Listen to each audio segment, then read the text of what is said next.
আসসালামু আলাইকুম।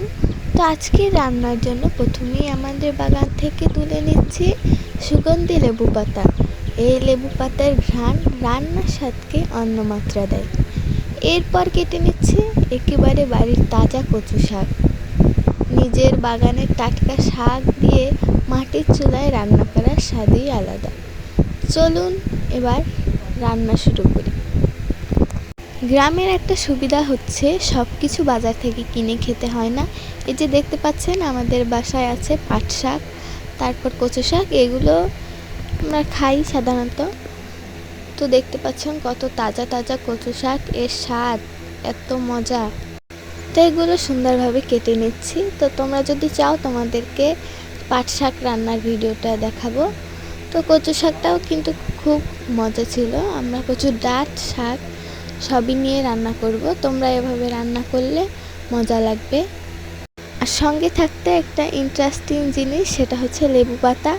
আপনারা কি কখনো লেবু পাতা দিয়ে কচু শাক রান্না করে খেয়েছেন কি না কমেন্টে কিন্তু জানাবেন। আজ আমি তৈরি করব একেবারে গ্রামের স্বাদের কচু শাক। চিংড়ি মাছ, কালো জিরা আর সুগন্ধি লেবু পাতা দিয়ে মাটির চুলায় রান্না।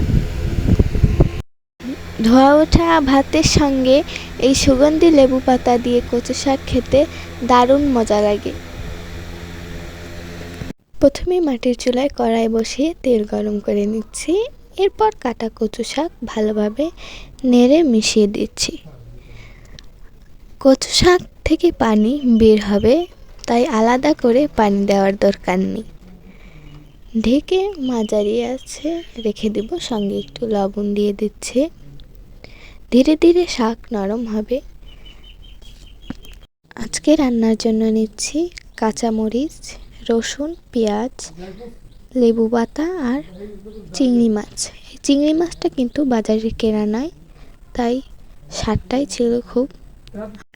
এই কচু শাকটি রান্না হচ্ছে খুব অথেন্টিক একটা কচু শাক, কারণ এর মধ্যে বাজারের দেওয়া কোনো জিনিসই নেই, সব ঘরোয়া উপকরণ থেকে, তাই এর স্বাদ হবে দ্বিগুণ। তো এরপর আমরা কচু শাকটিকে সুন্দরভাবে নাড়িয়ে নিচ্ছি। এর মধ্যে পর্যাপ্ত পানি রয়েছে, তাই পানি আর আমাদের এখানে দেওয়ার দরকার নেই। তো এই দেখতে পাচ্ছেন কচু শাক কিন্তু ভিজে ভিজে গিয়েছে।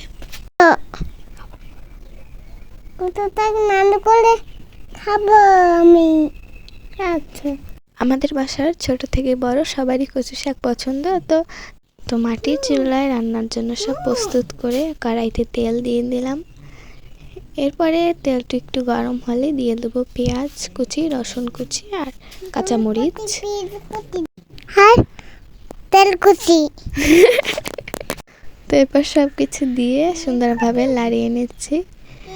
এরপর একটু কালার চলে আসলে আমরা এখানে দিয়ে দিচ্ছি কালো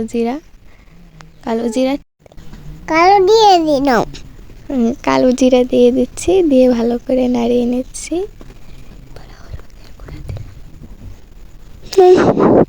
হলুদের গুঁড়ি দিয়ে দিলাম। তারপর দিয়ে দিলাম চিংড়ি মাছ দিয়ে ভালো করে নাড়িয়ে নিচ্ছি।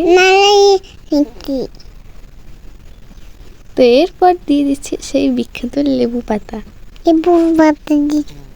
এটা দেওয়ার পরে আমরা সুন্দর মতো ভেজে নিচ্ছি। এরপর কচু শাকটি দিলেই হয়ে যাচ্ছে আমাদের কচু শাক রান্না।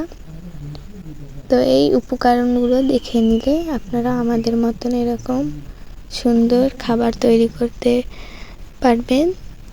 দেখুন কি সুন্দরভাবে তৈরি হয়ে গেছে আমাদের মাটির চুলার রান্না কচু শাক, চিংড়ি মাছ, লেবু পাতার আরো বাড়িয়ে দিয়েছে। গরম ভাতের সঙ্গে খেতে অনেক মজা লাগে না? ভিডিওটি ভালো লাগলে অবশ্যই লাইক, কমেন্ট, সাবস্ক্রাইব করতে ভুলবেন না। খাবা? গরম ভাত হয়নি, তারপর আমরা কচু শাক খাবো। হ্যাঁ।